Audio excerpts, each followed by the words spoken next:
This episode is brought to you in part by the Apologetics Guy Show, the podcast that helps you find clear answers to tough questions about Christianity. Learn to explain your faith with courage and compassion. Join Moody Bible Institute professor Dr. Mikel Del Rosario at apologeticsguy.com. This episode is part of a long series exploring how some evangelicals tied themselves to the Republican Party in the 1970s and 80s. It can stand on its own, but it will make more sense if you go back and listen to the rest of Season 6. This is The Late Great Planet Earth. You're listening to the show that uses journalistic tools to look inside the Christian church. We press pause on the culture wars in order to explore how we got here and how we can do better. I'm Chris Staron, and this is Truth. Hello, everybody. Welcome to the Truth Podcast. This is Chris Staron, the host of the show, and I am joined by some friends. I've got my friend Pastor Ray McDaniel of First Baptist Church in Jackson, Wyoming. Hey. And I've got Melvin Benson of the Cinematic Doctrine Podcast. Hello, Melvin. Hey, good to see you, Chris. Can you give us a little taste about what you cover on the Cinematic Doctrine Podcast? So Cinematic Doctrine, we produce weekly episodes of movie discussions or movie industry-related topics, stuff like that. I like to describe the show as a movie podcast hosted by a Christian. So Christianity, Christ, and theology come up where needed and where appropriate, because I just feel like some movies don't deserve it. And so, well, to be fair, you and I talked about the Ernest movies. Yes, and I don't think we mentioned Christ. I think we did, but yeah, it's Was it when he saved Christmas? It's when he saved Christmas, exactly. Those are good, though. I think we did like an interesting discussion regarding comedy, because you were saying there were talks at the time about what comedy's good or not in terms of like Christian morality. It was super fascinating. So we find a way. Been doing it since 2019. So weekly episodes, that's a lot to tune into. Okay, so today we are talking about both the book and the movie, The Late Great Planet Earth, which was written by Hal Lindsey and has another author as well we'll get into. The movie came out years later, and in reading history books, sometimes they're very much about politics or great movements, but they skip over things like pop culture that really have a gigantic influence on all of us. And so I thought it would be great to pause on the highly produced episodes and discuss the great impact of this book and movie. The Late Great Planet Earth sold more copies than any other nonfiction book in the 1970s. Yes. And that is significant. If everybody is reading one book, and we're covering that era, we really should talk about that. Does anybody want to just try describing the movie?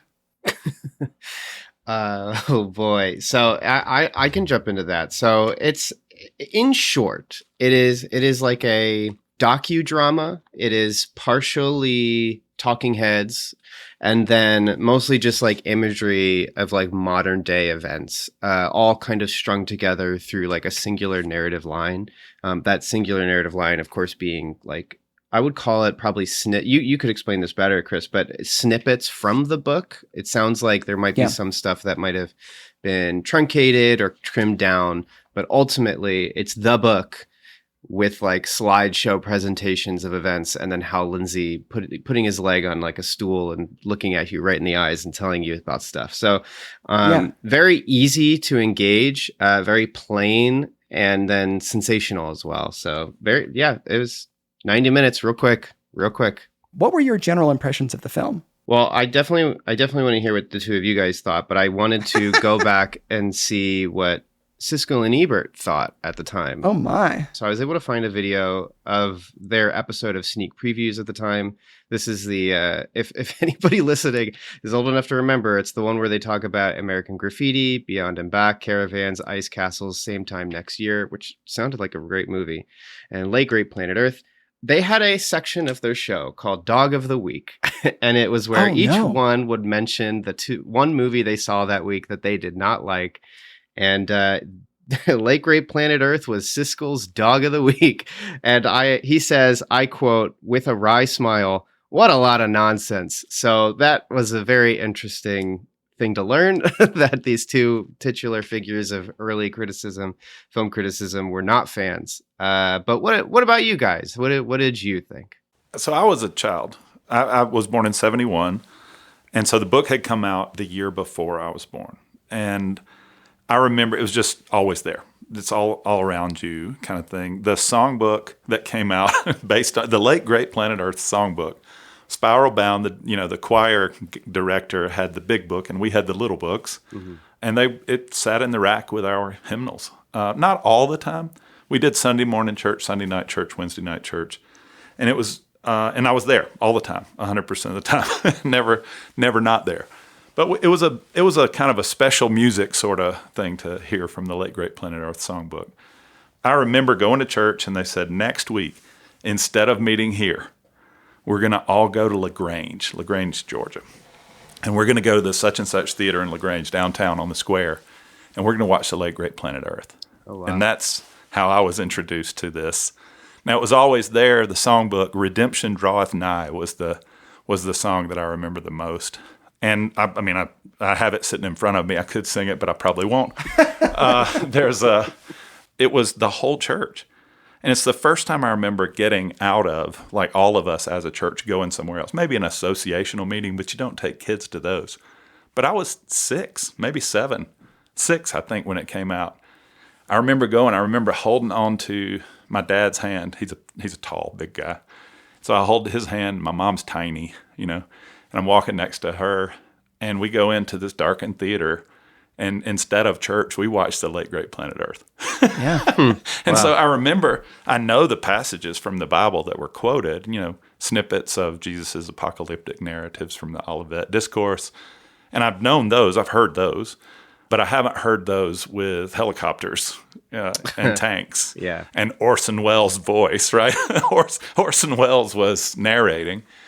And Hal Lindsey, I also, this is weird, but my dad loved Barney Miller. Barney Miller, the show Barney Miller. And Hal Linden is the actor who plays Barney Miller. Okay. And so I was wondering why Barney Miller wrote a book about the apocalypse. And I was expecting to see him. And Hal Lindsey looks a little like him, not quite, but just enough where I was like, he doesn't look just like he does on the show. But I'm a kid, I'm 6 or 7 years old. And that's something when you're trying to figure out everything. Yes. And your parents are taking you along. It was a weird experience. And how much credit my mom and dad gave to it. They weren't apocalyptic cultists. They're just good old Southern Baptists, Mm. After growing up, I read through it. I've looked back over some of the prophecies and some of the stuff. And I generally think that there are some interesting things in Scripture that are like, wow, that's weird. That's a strange interpretation. Or they're a little obscure, and people will take them and run with them in whatever direction, often towards fear. Mm-hmm. Mm-hmm. Yeah. Or manipulation. And when I see that interesting, the man of lawlessness passage from Thessalonians, or some of those, usually right nearby there's a gospel passage. So there's something really interesting and there's something really important. Mm-hmm. It seems like when there's something obscure or something kind of out there, we can take it and run with it and make it fit our circumstances. But it's kind of dangerous. It's kind of dangerous to do that. As we've talked about on the show a lot, the main stuff of the gospel is hard enough, but we often try to complicate. We get fixated on some of these really complex, obscure things. Yeah, well, there's some stuff that's hard to understand, but it's easy because you don't have to do anything about it, right? Yes. Right. It's hard to understand, but there's nothing required of you. It's like, just be ready. Okay, I can be ready. Yeah. I bought the book. What does that look like? What does that look I did like? everything I could. Yeah, but the other things are really easy to understand and hard to do. Love one another. Easy to understand, hard to do. Yeah. So if you haven't been able to guess from our conversation so far, the book and the movie are both about the apocalypse, largely. But it was what's coming in the next 40 years. Yes. That was right. The main thing was it's within a generation. Yeah, 1984 or something, yeah. Yeah, 84, 88, somewhere in there. Yeah, it was coming. Oh, we'll get into some of it. And 40 years later, one whole generation later. Yeah. Melvin, did you look up and see what year this was released? It was 78, right? 78 or 9. It's the movie was 78. 78. Okay. Yeah, pretty late after the book was still popular. Like you were mentioning that it was stupidly popular. By 99, it had sold 35 million copies. That's like 8 million every decade. And that's just gnarly. But like the book was still popular, but the movie, I think when it came out, I think it was projected. One projection said 300,000 is all it made during its theater run. So it's possible churches went and saw it.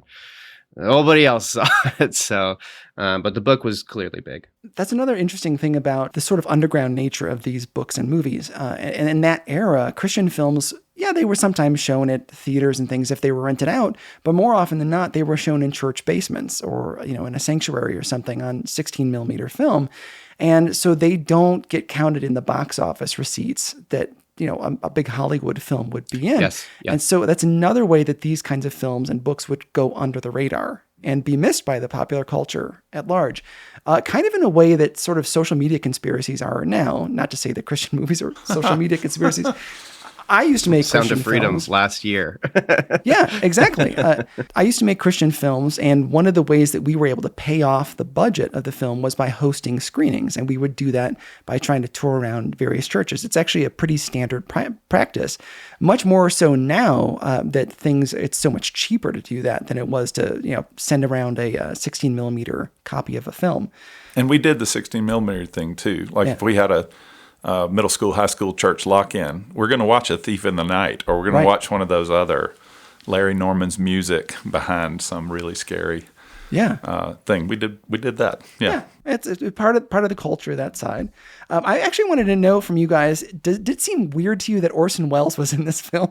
Yes, 100%. So you had given me some insight into this, but this also combines with the book as well a little bit. You had told me that he was a fan of Nostradamus, other kind of like end timesy predictive literature type stuff like that. Predictive with He also narrated a film called The Man Who Saw Tomorrow in 1989, which is about Nostradamus right after this. So yeah. And then conversely, when the book went to its paperback printing, let me get the name. Bantam got the rights to it. They did a mass market release. When they did their re-release, they gave it a more fantastical cover and then put it on like the sci-fi section. So it was marketed and kind of engaged by either the Christian community, which helped bolstered it, and then showed to Bantam, oh, people will buy this. And then Bantam gets the rights for mass market. And then it's put next to the people who are also big fans of like Battlefield Earth, which I don't even know if that was out yet, but that's kind of the same vibe, which is why you'll see really old prints with these awesome covers that look so cool. But then you get closer and you're like, wait, that's a Christian interpretation of Revelation? That's interesting. It's very different. Orson Welles, we all probably know him best for Citizen Kane, which is by a lot of people considered one of the greatest movies ever made. And drinking lots of wine and marketing lots of wine too. Yeah. And he was also in a series of sort of like epic films, historic epics, some about Napoleon, some sort of biblical era epics. But in the 1970s, what seems really incongruous about him being in the film to me is that he produced and directed this film called The Other Side of the Wind, which wasn't released until 2018. It was a very erotic film, is a nice way to put it. It ended up becoming this film that he was kind of haunted by and never released. But in 2018, it was finished by Peter Bogdanovich, another director, and released on Netflix, along with a documentary that went through the making of this film. And again, this is an erotic film in the 1970s, before The Late Great Planet Earth comes out. And it's one of those weird, it's like, I don't know if Hal Lindsey knew about it, but if he did know about The Other Side of the Wind, I'm not sure he would have cast him in the film because it's a strange mix. He has a vocal gravitas, though. If you're going to discuss, if you're going to discuss heavy apocalyptic themes, it's nice to have somebody with a little bit of roar. Oh, for sure. Yeah. So we'll start with a little bit of trivia here, just kind of lighten things up. So I'm going to ask you guys a little bit of trivia. What is one of the slogans for the film? Don't make plans for 1985 until you've seen The Late Great Planet Earth. That's A. B. When you can live forever, what can you live for? Or C. Unwittingly, he trained a dolphin to kill the president of the United States. Well, I think I can cross off number 3. But I feel like by doing so, it's going to inevitably be number 3. But I'm going to go with number 2. What do you got, Ray? I would go with, B or 2 also. It's A. Don't make plans for 1985 until you've seen The Late Great Planet Earth. B, which is when you can live forever, what can you live for, is actually the theme from Twilight. Okay. Oh, dope. Yeah. I was wondering why it felt so resonant to my heart. So resonant, yeah. Now you got to go read the books again. Yes, please. And then C, unwittingly, he trained a dolphin to kill the president of the United States is from a real movie called The Day of the Dolphin, directed by Mike Nichols in 1973 and starring George C. Scott. Oh, my goodness. It is a very serious-looking film about a dolphin who's trained to blow up the president of the United States. Well, now I have to watch it this weekend. Thank you, Chris. The trailer as well, we're looking at. There's your next episode right This there. is like, just get the president off the water. I don't understand why. Yeah, like just get rid of the kiddie pool in the Oval Office. It's fine. It'll be all right. Well, no, it's like the president's on a yacht out in the ocean, and they trained this dolphin to go put a bomb under the boat, and it's just like, well, get the president off the ocean, then the problem's solved. The world before drones. Yeah. Yeah. That's perfect. This book was co-written and probably mostly ghost-written by C.C. Carlson, and she ghost-wrote a lot of books. And who are some of the subjects of her books? So one of these is true. A, Agatha Christie, B, Corrie ten Boom, or C, J. Leal White. No idea. I don't think, is Jaleel White even alive at this point? Okay, J. Leal White, for those who don't know, was the guy who played Urkel, Steve Urkel, in Family Matters. Yeah, the second cup of revelation pours out. Did I do that? Yeah. Yeah, I don't think it was Jaleel White. No. I'm just going to put that out there. Process of elimination. Right. So you're down to Agatha Christie or Corrie ten Boom. Ray, I went first the other time, so why don't you go I'll go ahead? Agatha Christie. I'm also vibing with Agatha Christie because it's the only one I know. I don't know the other person. Really? It was Corrie ten Boom. What the heck? The hiding place. Failures. The hiding place. Yeah. Yeah. So a little bit of fun there. Agatha Christie being a very famous mystery novelist. Well, the mysterious nature of the late great planet Earth was why I went Agatha Christie. Corrie ten Boom's Hiding Place is one of the best things ever written. Yeah. It's great. Yeah. Or her biography, written by C.C. Carlson. So a little bit about Hal Lindsey. He was born in 1930 in Houston, Texas, and then worked in the U.S. Coast Guard and then as a tugboat captain on the Mississippi River. He got saved in the 1950s. And in 1958, he enrolled in the Dallas Theological Seminary, which is known for premillennialist dispensational theology. One of his prominent teachers was a writer of popular books that interpreted modern events using the Bible. So this is kind of a continuation of his teacher's influence in a lot of ways. He worked with Campus Crusade for Christ at UCLA, where he taught end-time stuff. His presentations became the basis for his 1970 book, The Late Great Planet Earth, which was published just a few months after the moon landing.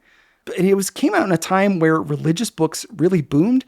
And in 1975, sales of religious books went up 23.6% in that 1 year. Wow. So there was this big surge in Christian culture. Jesus Freak movement. Jesus Freak movement. Yeah, it was the Jesus Freak movement. It was great. But you also get Great music.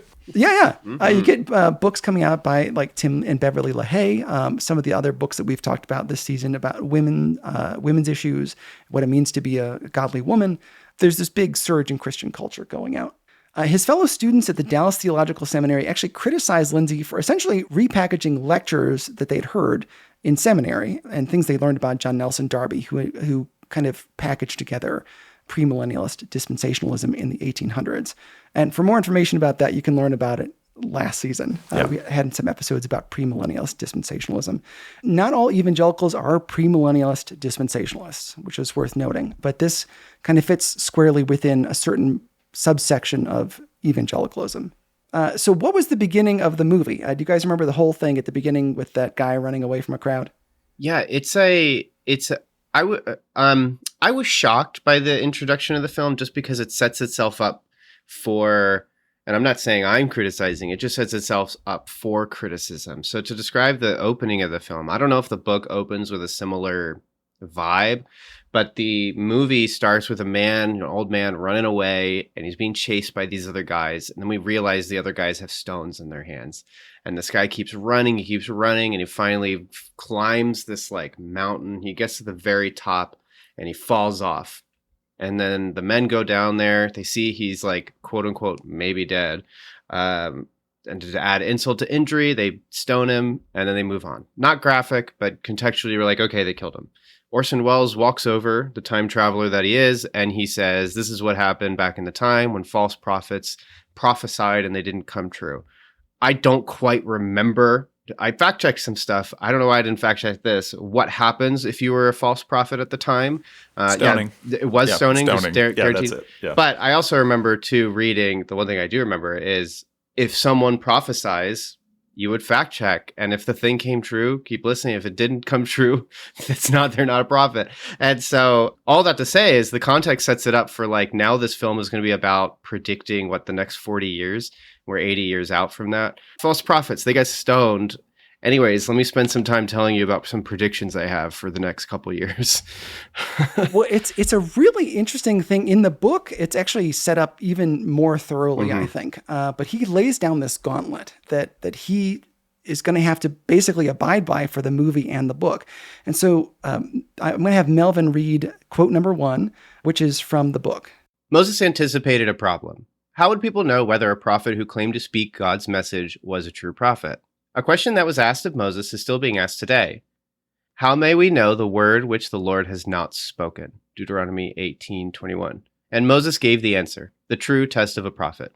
When a prophet speaks in the name of the Lord, if the word does not come to pass or come true, that is a word which the Lord has not spoken. Deuteronomy 18:22. It's a big claim. Yes. In like you said, in a book and a movie that are about to interpret scripture. And he does this in an interesting way where he's like, I'm saying this, but I'm not saying this. It's suggestive. Like where he gives himself almost an out in a lot of ways, where it's like, well, scholars believe that. And it's kind of a trapdoor. It's like, I didn't say that. Scholars say that. And so he walks a fine line in the book and in the movie where he starts making some big claims, either attributing them to other people or making them himself. And so we're going to walk through some of those things. It is a tough line to walk. Yeah. Well, I sometimes think about like with material like this, there's a contrast between me sitting around with my brodies, drinking some beers and just spouting out ideas. And they're just thoughts. They're not What like, ifs. they're just ideas. What ifs? And then there's spending a lot of money, a lot of time, and a lot of manpower to say something. And you are saying it. And in a film is that. And that's why there's plenty of fiction films I've watched that I criticize for saying certain things because you have an entire team behind you and the director decides I'm going to say this. There's something different about what you're talking about, Chris, with this like suggestiveness that's just, it seems almost more appropriate for beer talk. but I guess we'll explore that together, won't we? So Yeah, I hope so. And before we get into that stuff, I just want to say that the book starts with some stuff that I think is actually really good. He urges people to take the Bible and sin very seriously, which I appreciate a lot. He tries to build the case of why Jesus was the predicted Messiah, the 30 pieces of silver in Zechariah 11, Jesus quoting Psalm 22, Isaiah 52 with the suffering servant. He actually, like the beginning of the book, it was actually pretty edifying. Interesting and important. So there are some important things in here, but those same important things are outlined when you sit down and do your morning devotional, right? But the interesting things are like, wow, that's freaky. Wonder what this guy thinks about it. Mm-hmm. And then if you can leave it at that, that's fine. But, yeah. I think Paul was writing to the Thessalonians a whole letter, not just a few verses. Right. And it's a whole letter that says, I don't want you to be ignorant about what's coming for you. I know some people have tried to convince you that the end has already come. Basically, I think Paul's point is, don't worry. You're not going to miss it. Right. Make sure you have the gospel understood, accepted, and you carry that with you every day. You don't have to worry about all this stuff. I think that was the point of Thessalonians, first or second, either one. But it's weird that you can take a few things in there and go, oh, if we attach that to Daniel 7 and that to Revelation, then we've got this construct that we can use to scare people. He was writing the letter to comfort them. Daniel, being faithful in the midst of extreme difficulty in exile, right? So its context is king. Absolutely. Yeah. There are some other topics that come up in the book and the movie. One of them is the occult. And the book actually spends a lot more time on concerns about the occult, which was a big deal. I mean, it's still something we talk about now, but it was a really big deal in the 1970s that people were joining cults and getting into sort of Eastern philosophy. They were trying a lot of different things out. Est was a big deal back in the 1970s. Parents especially were really worried that my kids will fall into some kind of cult or the occult. And so this book speaks into those things. Sun Myung Moon was a big deal back in this day. Hare Krishnas at airports. I mean, if you see the movie Airplane, they make fun of this. It's so ubiquitous that there would be people involved in a cult at an airport evangelizing, that it's actually lampooned in a movie. Mm-hmm. This section of your season, this episode, has me thinking, because you even mentioned as far back as this film coming out. Apologies if that makes you feel old, Ray, but as far back as this film coming out, your church went out to see it. And even in my lifetime, routine times, the church has gone out to see movies. So in my lifetime, the movies I'm thinking of are Joshua, Fireproof, the War Room, Unplanned, so on and so forth. And then, of course, more controversially lately, Sound of Freedom. What do you think it is? Is there something legitimizing that is perceived about the fact that this is a film display of the film? Because I know books are very intimate and personal, and films are communal. You laugh because the people in the room are laughing, and then you walk out and you talk and you hear what everybody says. But I was curious, like, what is it that's so different about this to then just, I don't know. I put a book out. I made 35 million copies in 30 years. I find that fascinating. I don't know if you had any thoughts on that, Chris, but I think about it all the time. Well, I mean, there is a desire amongst evangelical culture to have our beliefs represented. But actually, I know it's not even just in evangelical culture. You see it in the gay and lesbian movement and stuff as well, where they want to be represented in popular represented culture. as being represented well. Yeah, they're represented well. And I think that's true for basically every subset. And it's one of the tales of our era right now is that we're in a time where everybody wants to be represented. And so in Christian films, that's a way of our people trying to represent ourselves. And it's hard, having made Christian films myself, to be able to present a vision of Christianity that is going to be broad enough that it appeals to all people who claim the name of Christ. Mm-hmm. So when you get into something like this, that's a little niche down within the Christian market. It appeals very strongly to people who already believe in premillennialist dispensationalism, but it also feeds into people who are very focused on evangelism, because it says Christ is coming. We need to get our house in order. And so let's use this. We'll take our friends. Like when I was a kid and we used to go to haunted houses that were themed as in like, if you died tonight. Judgment House. Exactly. And I'm honestly not going to judge that, because I was saved at a play that was very much like that. One side of the stage was heaven, one side was hell. And there were these enactments of people dying, and we saw the judgment seat. And by the grace of God, I'm here today. And God spoke to me that night when I was 10 years old. And so I think that these things are very valuable. And it really speaks to us wanting to be represented as a people and taken seriously and treated fairly and intelligently by people who are like us. And that's, I don't think, is particular to the Christian market, which is maybe not as salacious as would, maybe if I No, I understand. Yeah.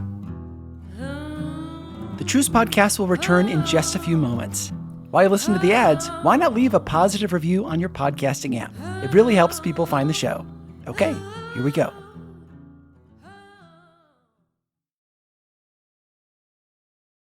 Welcome back. Let's return to our discussion about the late great planet Earth. One of the inciting incidents that he brings up in the book and the movie is the reinstatement of Israel as a nation after World War II on May 14th, 1948. So that is one of the themes that comes up a lot in premillennialist dispensationalism. They see that this as a major event within world history, that Israel becomes a nation again. The math works out. Like that's a big thing. The math works out from this day to that day, from the cross to this. This is the number of generations from Daniel, and the math works out. 1948, that's it, boom. And then, because that's true, he jumps onto this. Are you going to tell me to read quote number 2? Ray's reading ahead, and I really appreciate that. This is from the book, and Ray is going to read this for us. Ray is not saying this. Ray is not saying this is from the book. Jesus said that this would indicate that he was at the door, ready to return. Then he said, "Truly I say to you, this generation will not pass away until all these things take place." Matthew 24:34 from the New American Standard. What generation? Obviously, in context, the generation that would see the signs, chief among them the rebirth of Israel. A generation in the Bible is something like 40 years. If this is a correct deduction, then within 40 years or so of 1948, all these things could take place. Many scholars who have studied Bible prophecy all their lives believe that this is so. You've got one of those I'm saying, but I'm not saying things at the end. I saw that. Yeah. Many scholars who have studied the Bible all their lives believe that this is so. If this is a correct deduction, there's a little escape clause there too. Yeah. If this is correct, then or so, 40 years or so of 1948. There are a lot of different little factors, but I tell you what, at 7 years old, 6 or 7 years old, hadn't read the book. The movie, it didn't feel like they were leaving a whole lot of ways out. Right. It looked a whole lot like they're saying, this is happening. Russia is this. And it was the 10 horns from the north and the armies of the this and the that. And it was putting together. And I knew very few. I grew up in a town of 500 people with 4 churches, right? And I didn't know a whole lot of people who didn't sign on for this. That same pastor that was the pastor at this time was a great man, godly, wonderful example, loving man. He was there for 11 years of my childhood. Right in the middle of that time is when we went and saw this. He went back, and he just retired at 90 years old. He went back to that same little church where I grew up, and he's been there for the last 15 years. Faithful till the end. He still is imminent. Oh, that it would be today, right? And I'm fine with being ready. I think that's wonderful. I think we ought to live lives ready. And that's biblical. But absolutely it is. Yeah, absolutely it is. It's just an interesting thing. Well, especially having set up the gauntlet in both the beginning of the book and the beginning of the movie, where he says, prophets, people who say that this kind of thing will come true, must be correct. Yeah. Otherwise, you know that they were not of God. He then goes forward and makes these predictions. 40 years from 1948 would have been 1988, which is long since passed. Right. It's a pretty big deal that he's making these claims. And hopefully by going through some of these, you folks in the audience don't interpret this as me bashing him. No. But hopefully just pointing out that these are some of the things that happen inside the book or the movie, and that we need to just be aware and watch out for this kind of thing. The third act, it just turns into Orson Welles essentially combining verses, who his voice has been used to speak verses the whole time in the film. His voice is now being used to say these interpretations from Hal Lindsey as though they're Bible verses over imagery of like warfare and like training montages of militaries. So it becomes, it's through editing. It is very suggestive also, but in a movie way, which in that way is clever. But again, if what we're approaching here is that this is a little, when you want to talk about how bombs are now the thing and what he's talking about, then yeah, I guess that is the passage he says with a question mark over his head. So right, because at one point he quotes a Bible verse about hailstones, but the image that you see is bombs being dropped from an airplane, which are two different things. But it's the power of juxtaposition is what it's called in the film world. So it's the idea that if you see a close up of me looking off in the distance, and then you cut to a shot of an ice cream cone, you think, oh, Chris really wants an ice cream cone. And that's generally true, but it doesn't mean that that close-up of me was filmed even in the same country as that ice cream cone. Correct. But you can by putting those things next to each other, we can imply certain things. And in a way, it's a saying without saying. I didn't say Chris wanted an ice cream cone. I just said he was looking at an ice cream cone thing. And it's a very powerful tool used within the filmmaking world, and fairly standard.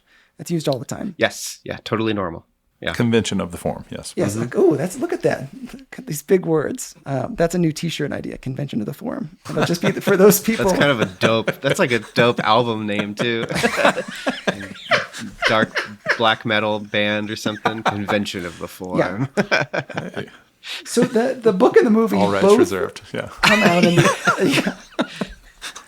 There's another theme that's in the book and the movie, especially in the book, is fear of Arabic people. Yes. Yeah.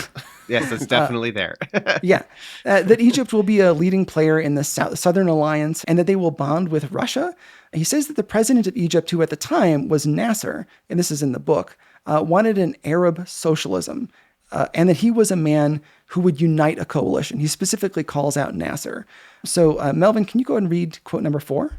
He envisions himself as the one to lead the nations of Africa, Black and Arab, to unity. Now, here's a big deal. President Nasser died the year the book was published. Oops. And he does kind of, again, give himself a little leeway saying, oh, well, Nasser is a little sick. And he goes on to say, basically, he's the guy who's going to do it. And then Nasser dies. So this is another one of those Stone-worthy blasphemies? No, sorry. Well, yeah, well, I was the problem thinking with setting up a gauntlet, before you start making predictions. Well, what we both didn't see off camera was that everyone on set had their fingers crossed and yeah, so it's fine. We're actually okay, guys. It's totally cool. Yeah. Which another theme of the book and the movie is fear of nuclear weapons. Yes. So, yeah. Absolutely. Yeah. Ray, can you read quote number 5 from the book? In fact, many Bible expositors believe that this is an accurate first century description of a 20th century thermonuclear war. Again, does that, I'm saying but not saying. Bible expositors believe this is inaccurate. He's not saying I'm doing it. He's saying that Bible expositors believe it. But he lays out that there's going to be thermonuclear war in the 20th century. And this, of course, is problematic because we're in the 21st, and we can look back and say, there was no thermonuclear war in the 20th century. Yeah. I mean, we could say, yes, the dropping of the bombs on Hiroshima and Nagasaki, but the book was written after that. Right. Yes. So he's not talking about that. He's talking about something that would have happened in the 70s, 80s, or 90s, and didn't. And also in the book, he attacks the ecumenical movement by lumping it in with New Age ideas. And ecumenicalism is one of those big words that I'm like, we have to use this giant word, but it's basically the idea of different denominations working together. Even beyond denominations, usually. Usually. Right. Usually. Not as much at this time. The ecumenical at this time was more about denominational stuff. Fundamentalists and mainlines being together it's very important for the mainline at the time. They really wanted to bring them back together. Yeah, it definitely was a dirty word. Yeah, amongst certain fundamentalists. Yeah, ecumenical movement, right. Yeah. But now there were moves already going on. Again, this book came out in the early 70s, but by the movie coming out in 78, you had what I've covered with Phyllis Schlafly bringing together with the National Women's Conference, the fight against the National Women's Conference. She was bringing together Catholics, Jews, Protestants together on a common cause. And then as we get to Jerry Falwell, this is one of the things the moral majority said that they were going to do, was they were going to bring together people of different denominations, which when we get to it will be a big deal because Jerry Falwell is a separatist and his group doesn't think that should be done, but he ends up kind of defying that. So ecumenicalism was a big watchword of the era. So Melvin, can you go and read quote number 6? We believe that the joining of churches in the present ecumenical movement, combined with this amazing rejuvenation of star worship, mind expansion, and witchcraft, is preparing the world in every way for the establishment of a great religious system, one which will influence the Antichrist. So you see, he's bundling together the ecumenical movement and New Ageism, which is kind of a wild connection. He marks the National Council of Churches and the World Council of Churches, both which were theologically liberal modernist groups, as the apostate church depicted in Revelation as the harlot. And this is a continuation of what I covered in season 5 with the modernist fundamentalist debate. If you guys want to go back and look at that, they were sort of the big bad wolf for the fundamentalists. When we went out on the mission field, reading a missionary manual, you can tell everything that's ever gone wrong in the organization. When you start off, it's the same way with churches and businesses too. But when I was reading over the manual as we were preparing to leave for the mission field, and one of the things it says, applicants that affiliate with the World Council of Churches will not be even considered. Right. It was like, no doubt about it. These are hopeless reprobates. Do not even consider these people. Who cares if they know how to build? Yeah, wow. Or if they speak sign language. We were building schools for deaf kids. But it was applicants from this will not even be considered. Don't even ask. Right. Which is, it's a funny line that the Bible walks because there are cautions like don't even eat with some people who are claiming that Jesus is not Christ. But then there's also this call to unity. And so there's this dynamic tension in the Bible that we have to hold. I've got one more questionable claim that's inside the movie, and it's about 18 minutes in, where Welles narrates that 70% of biblical prophecies have already been fulfilled, and the rest will be fulfilled, quote, in our lifetime. Yeah, And citation needed. this movie was released 47 years ago. And that's a questionable claim when he goes in our lifetime. And so there's a lot of that sort of saying but not saying, but then also kind of putting a date on things. And that gets us, and there's a long, as we've covered on this podcast, there is a long tradition of people trying to put a date on Christ's return. This is not a new phenomenon. It's not particular to this book or this movie. But the billboards in 2012. Yeah, I remember. Oh, right. I remember that. You remember that? Harold Camping's billboards for, this is it. This is the time. Yeah. And the weeks of waiting for him to leave his house. Yes, I remember that. It was And fascinating. the Mayan calendar coinciding with that. And it's interesting. That's the reason why, we're talking about it. It's interesting. But Produces good special effects. Roland Emmerich's 2012. I think that was who directed it. Those special effects are crazy good. Are they really? I could never bring myself to see it. What a dated movie, though. Yeah. So. I'm hoping by going through that stuff that I can establish the why this movie is problematic and why the book is problematic. Again, it had some very positive things in with it. It called people to the gospel. It called people to repent, to be ready for Christ's return. But it does make some really questionable claims. God can use anything. There's a lady in our church who was saved. She heard a Christian song when she was walking in a grocery store. And that's when she turned her life over to Christ. So cool. That's awesome. I knew a guy who was a stamp collector. Like I met a guy in Morocco, of all places, who's a stamp collector. He's in a thoroughly Muslim area, but he loved collecting stamps. He heard Sat 7, which broadcasts from Spain. They said, if you will call and let us know, we'll send you anywhere in the world. We'll send you this information, a booklet, this, that, and other. He didn't care anything about the information, the booklet, or anything other. He heard it in a taxi cab. His friend drove a taxi. And he said, I'm going to get that stamp. Wow. The one coming from Spain. And Morocco's right across from Spain. I don't know why he wouldn't have had that, but he was big into it. Anybody would send him anything for free, he'd take it. And so he took it, got the stamp. His roommate comes to Christ from reading the Bible that they sent in the book. And he was our interpreter the whole time I was there. Yeah. It's like wild stories, crazy. Positives. It was a positive experience being together with the people of God, right? Being to see the movie. Well, in church, I'm just saying to be together, and some of the songs that came out of that are really good. Like this one, it seems cheesy if we look back on it and we just think, oh, it didn't happen, but it's still going to happen, right? Mm-hmm. It's totally. Prophecy is incredibly fuzzy on the front side of its fulfillment, right? It's incredibly difficult to nail down. But prophecy usually is written in such a way that when it comes to pass, you can go, that's what he meant by that. Wow. It's mind-blowing.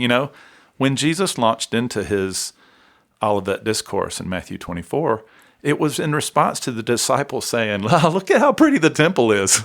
And look at that. Isn't that great? And he goes, man, that's going to be knocked down, right? Not one stone on another stone. But you don't have to worry. Right? Stick with me. You're going to be all right. It was reassuring.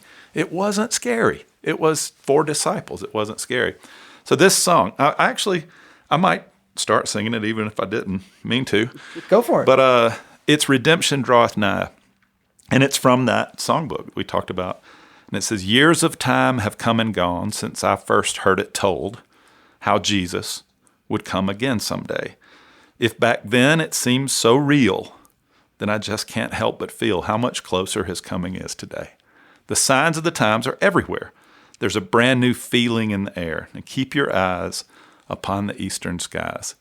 Your redemption draws nigh. Like, this is talking about, like, not the apocalypse draws nigh, but the time of your redemption. You will be redeemed. The time of Christ's return is a joyful time. It's not a scary time for those who know Christ. Second verse, wars and strife on every hand, and violence fills the land. Still, some people doubt he'll come again, but the word of God is true. He'll redeem his chosen few. Don't lose hope. Soon Christ Jesus will descend. The signs of the times are everywhere, and there's a brand new feeling in the air. Keep your eyes upon the eastern skies. Lift up your head. Your redemption draweth nigh. So, amen. Yeah. That was good to me. I sing this in my head, and I don't think of it as being cheesy. I think this is an optimistic look in the first verse. And in the second verse, it's saying we are surrounded by people that that doubt that this is to be either because of just literal ignorance, like they just don't know it at all, or because that no one's told them. And so if we carry it in our hearts, the love of Christ, if we know him and we know that we're surrounded by it, let's don't lose hope in that. Let's hang on to the imminent return of Christ. All of the other stuff, it'll pan out. I had a professor also that said he was pan-millennial. Everything will pan out. He wasn't too worried about eschatology. I'm not too worried about eschatology. I did, though, end up in this job partially, very, very small, minute detail. I used to work as a carpenter here, and while I was working as a carpenter here, the Harold Camping billboards were out. And the people I was working with were not, I wasn't working for a Christian company. I wasn't working for a church. I was working just as a construction company. And the guys I was working with come from Mormon backgrounds and Jack Mormon backgrounds where their family's Mormon, but they're not. And some of them were just outright hedonist. But those billboards were bothering some of those guys. And they said, hey, Rev Ray, you're the seminary boy. Tell us what you think about this. What do you think about this? What do you think about that? What about those billboards? Why would he say that if it's not in there? That sort of stuff. Mm-hmm. And so back where you keep your chalk line in your carpenter's bags, I have a little bitty Bible I started putting back there. It's not something I normally do, but I've got one in the truck. But I would put that back there. And then in January here, if you're doing exterior carpentry, every 4 hours you get 15 minutes in the warm room. It's about 40 degrees. And you go in and thaw out for a few minutes. And so we'd go in and they said, pull it out. Tell us about those end time stuff, because it's interesting. Yeah, right? It is. And God can use that. Especially when you can say, well, it says nobody knows the hour. I can dispense with the fear over the billboard. But his point is, he's trying to make it more urgent for you. The truth is, we don't know whether we have the end of the day today. We're doing a dangerous job in a cold climate. What's real here is Jesus. He's real. It's Jesus, man. Just kind of lean into that. So, and that was, I never had any idea I'd end up doing this job, but I'm thankful that I'm here, Yeah. Wow. Amen. Yeah. Again, the purpose is be ready. Mm-hmm. Right. It makes it hard for people to believe in Scripture when we've tied Scripture to a specific prediction that doesn't come true. It's easy for this kind of thing to destroy people's faith when these predictions don't happen or stuff doesn't work out. Or, if we tie our faith to a political party or to a person, like, hey, I'm a Christian because Chris Staron of the Truth Podcast is a Christian. And then you find out that Chris Staron has a reputation as the mean school bus driver in the district, then that ruins your faith. And the problem is when we take our faith and tie it to something other than Christ, we get into trouble. Mm-hmm. And we run the risk of a new gospel, right? Yes. When Paul says, if anybody comes to you proclaiming any other gospel than that which I've already proclaimed, I love how he says, even if it's me and Timothy, if we come back 10 years from now and we've amended this gospel to include, I don't know, a tithe or something else, anything else. Right. That's dangerous, not good. Mm-hmm. I keep coming up with "that's dangerous" as my verbal crutch in this episode. There's your t-shirt. Yeah. It's the convention of the form. Well, guys, thank you so much for participating in this conversation. It's been very good for me. I hope it's been good for the audience. Melvin, can you tell people where they can find your podcast? Yeah, totally. So Cinematic Doctrine is on, as far as I know, every single podcast app, all kinds of shows you can check out over the course of 5-6 years at this point. Including some fascinating ones about Ernest. Yes, yeah, a couple on Gremlins. Ernest. We did one on Hamilton a couple years ago. That might be the first one we did together. And also an episode on Gremlins and Gremlins 2 a couple years ago during Christmas. Thank you, Melvin. And if you like the Truth Podcast, go ahead and rate and review it on your podcasting app. If you like to continue the work of the Truth Podcast, seriously, it does take actual money to make this show. And when you hear this, I will be doing the show full time. And so I am out here trying to pay bills. And if this has been good for you, please visit trucepodcast.com/donate. Though there is no pressure to give, it does actually help. Truce is a production of Truce Media LLC. And God willing, we'll talk again soon.